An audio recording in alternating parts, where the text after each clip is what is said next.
Hello friends, welcome to Techifin. तो इस video में हम डिस्कस करने वाले हैं एक ऐसी मिस्टेक के बारे में, एक ऐसी गलती के बारे में बात करेंगे जिसके चलते काफ़ी सारे लोगों का सिविल स्कोर खराब हुआ है, क्रेडिट स्कोर बर्बाद हुआ है। ऐसा खराब हुआ है कि वो दोबारा से अपने सिविल स्कोर को रिपेयर करने की कोशिश करते हैं, रिकवर करने की कोशिश करते हैं और चाहते हैं कि किसी तरह से इंप्रूव हो जाए, लेकिन हो नहीं पाता है जल्दी से। और सभी लोग नहीं कर पाते। कुछ ही लोग ऐसे होते हैं कि जो दोबारा से अपने सिविल स्कोर को वापस ट्रैक पे ला पाते हैं और बाकी लोग उसी में फंसे रहते हैं। तो आखिर ये कैसी मिस्टेक है, कौन सी मिस्टेक है जिसके चलते हमारा सिविल स्कोर इतनी बुरी तरह से खराब हो जाता है, इसके बारे में जानना बहुत ज़्यादा ज़रूरी है। इसलिए प्लीज़ इस वीडियो को पूरा देखिएगा। तो आइए वीडियो टॉपिक की तरफ बढ़ते हैं और बात करते हैं अपने वीडियो के टॉपिक पे। तो जब भी हमें लोन की ज़रूरत होती है या फिर जब हमें पैसों की ज़रूरत होती है तो हम पर्सनल लोन की तरफ अपनी नज़र दौड़ाते हैं और चाहते हैं कि किसी तरह से हमें पर्सनल लोन मिल जाए बैंक से। लेकिन हमें ये पता होता है कि बैंक से हमें जल्दी से ईजिली और स्मूथली लोन नहीं मिल पाएगा, पर्सनल लोन खास करके, क्योंकि ये एक अनसिक्योर्ड लोन होता है तो जल्दी से मिल नहीं पाता है बैंक से। तो ऐसे में फिर हम चले जाते हैं इंस्टेंट पर्सनल लोन ऐप्स की तरफ। और ऐसे में इंस्टेंट पर्सनल लोन ऐप्स दुनिया भर के ढेरों सारे, आप एक बार गूगल प्ले स्टोर पर चेक करिए कितने सारे इंस्टेंट पर्सनल लोन ऐप्स हैं, आपको काफ़ी सारे मिल जाएंगे। और अलग अलग कंपनीज इनको रन करती हैं, चलाती हैं, जो फाइनेंस कंपनीज हैं वो जो है इनको चलाती हैं। तो मैं यहाँ पे सारे इंस्टेंट पर्सनल लोन ऐप्स को बुरा नहीं कह रहा हूँ, ख़राब नहीं कह रहा हूँ आगे चल करके वीडियो में। लेकिन हाँ, कुछ कंपनीज ऐसी हैं जिनको आप कह सकते हैं नॉन बैंकिंग फाइनेंस कंपनीज, जो कि सही से काम नहीं करती है। मतलब उनका काम काज उतना अच्छा नहीं होता है, सही से नहीं होता है। तो जब हमें पर्सनल लोन चाहिए होता है तो बस हमें पर्सनल लोन चाहिए होता है। हम बस अपनी ज़रूरत को देखते हैं कि हमें जो है पर्सनल लोन चाहिए, वो किसी भी तरह से मिले, कहीं से भी मिले। अब हम उसमें ये नहीं देखने जाते कि हमें कहाँ से पर्सनल लोन लेना चाहिए है, किस सोर्स से पर्सनल लोन लेना हमारे लिए बेहतर होगा, आगे चल करके हमारे लिए फ़ायदेमंद होगा, या फिर आगे चल करके हमारे लिए कोई मुसीबत नहीं पैदा करेगा। ये सब कुछ हम छानबीन नहीं करते, नहीं जानते हैं। ना तो कंपनीज के बारे में हम छानबीन करते हैं कि जिस कंपनी से हम पर्सनल लोन के लिए अप्लाई कर रहे हैं वो कंपनी सही भी है या फिर नहीं है, उस कंपनी का काम काज कैसा है, ये सब कुछ हम नहीं देखते हैं। जब हमें पर्सनल लोन चाहिए होता है तो बस हमारा टारगेट होता है पर्सनल लोन। हम ये नहीं देखते हैं कि हमें पर्सनल लोन किस फाइनेंस कंपनी से लेना चाहिए है, कौन सी कंपनी अच्छी है, भरोसेमंद है। तो ऐसे में हम कोई छानबीन करते नहीं हैं। बस हमारा टारगेट पूरा होना चाहिए, वो है पर्सनल लोन किसी तरह से मिल जाए, और वो चाहे किसी भी ऐप से मिले, कोई भी कंपनी दे। तो बस यहीं पे हमसे गलती हो जाती है कि हम किसी भी इंस्टेंट पर्सनल लोन ऐप से लोन के लिए अप्लाई कर देते हैं। और होता ये है कि जब हमें एक ऐप से लोन नहीं मिलता है तो हम दूसरे से तीसरे, चौथे, पाँचवें पे ट्राई करते रहते हैं कि किसी न किसी पे तो मिल ही जाएगा। जबकि हम ये नहीं जानने की कोशिश करते कि जिस भी ऐप से हम लोन के लिए अप्लाई कर रहे हैं उस ऐप को कौन सी कंपनी रन करती है, कौन सी कंपनी ऑपरेट करती है और वो कंपनी कैसी है। तो बस जब हम लोन ले लेते हैं, वो चाहे किसी भी इंस्टेंट पर्सनल लोन ऐप से हमें लोन मिल जाए, जब ले लेते हैं तो हमें खुशी मिलती है कि हमें पर्सनल लोन मिल गया। अब हमने लोन ले लिया और EMIs का पेमेंट हम करते जाते हैं, लेकिन एक दिन हमारी नज़र पड़ती है हमारे सिविल स्कोर पे और हमारे सिविल स्कोर की लगी पड़ी रहती है, एकदम बुरी तरह से ख़राब हो जाता है सिविल स्कोर।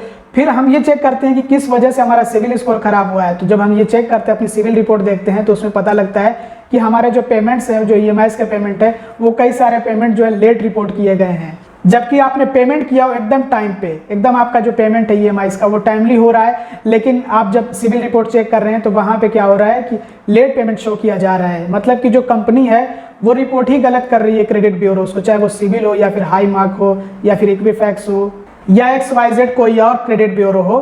तो जिन कंपनीज के काम काज सही नहीं होते हैं, फंक्शन नहीं करती है कंपनी सही से, इन सब पे ध्यान नहीं देती है, लापरवाही बरतती है कि पेमेंट जो है टाइम पे हो रहा है, कस्टमर पेमेंट एकदम टाइम पे कर रहा है, फिर भी वो रिपोर्ट कर रहे हैं क्रेडिट ब्यूरोज को कि पेमेंट जो है कस्टमर ने लेट किया है। तो ऐसे में क्रेडिट ब्यूरोज क्या करते हैं कि जो कस्टमर का सिविल स्कोर होता है, क्रेडिट स्कोर होता है, उसको गिरा देते हैं।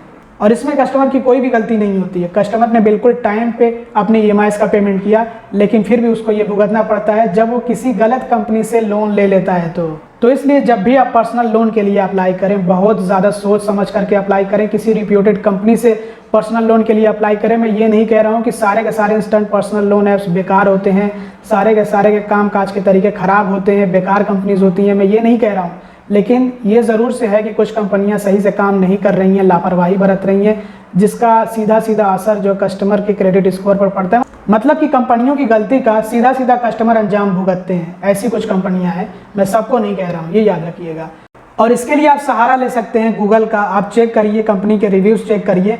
जिस भी इंस्टेंट पर्सनल लोन ऐप से आप लोन के लिए अप्लाई कर रहे हो, आप चेक करिए कि कौन सी कंपनी उस ऐप को ऑपरेट करती है, मतलब कौन सी कंपनी उस ऐप को चलाती है। उस कंपनी के बारे में जानिए। आप गूगल पे उसके रिव्यूज़ चेक करिए, यूट्यूब पे वीडियोस देखिए, ताकि आपको जानकारी हो जिस कंपनी से आप लोन के लिए अप्लाई करने जा रहे हो। आपको पता होना चाहिए कि वो कंपनी कैसी है, सही से काम करती है या फिर नहीं। और इसी तरह से कुछ पे लेटर्स के साथ में भी है। अब ये पे लेटर्स भी कुछ फाइनेंस कंपनीज ही रन करती हैं, चलाती हैं, ये भी एक तरह का लोन ही होता है।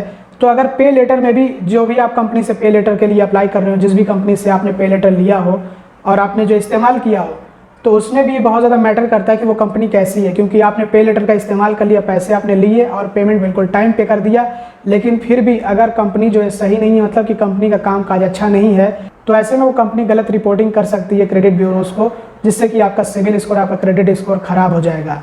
तो इसलिए जब आप पे लेटर के लिए भी अप्लाई कर रहे हैं तो उसमें भी आप चेक करेंगे कौन सी कंपनी ये पे लेटर की सर्विस देती है, कौन सी कंपनी से लोन मिलता है, ताकि आपको उस कंपनी के बारे में और ज़्यादा जानकारियाँ हो सके, आप उस कंपनी के बारे में और ज़्यादा जानकारियाँ इकट्ठा कर सकें।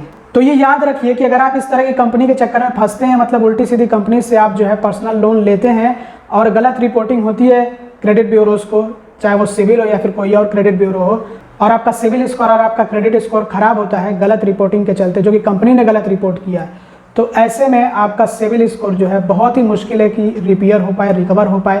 अब इसके बाद आप डिस्प्यूट पे डिस्प्यूट रेस करते जाएंगे, कंपनी को कंप्लेन पे कंप्लेन करते जाएंगे, लेकिन इतनी आसानी से आपकी ये प्रॉब्लम सॉल्व नहीं हो पाएगी, तो आपको काफ़ी ज़्यादा परेशानियाँ आएंगी। आप अपने सिविल स्कोर को सही करने के चक्कर में बार बार अपना दिमाग खराब करते फिरेंगे।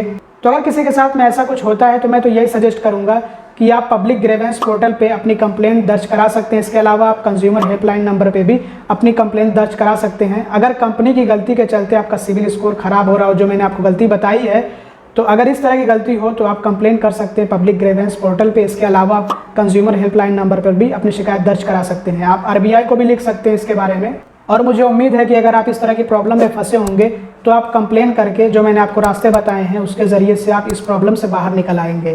तो इस वीडियो में बस इतना ही। अगर आपको वीडियो पसंद है तो जरूर से लाइक करिएगा, चैनल को सब्सक्राइब ना किया तो सब्सक्राइब भी कर लीजिएगा और वीडियो को शेयर कर दीजिएगा। Thanks for watching, bye bye.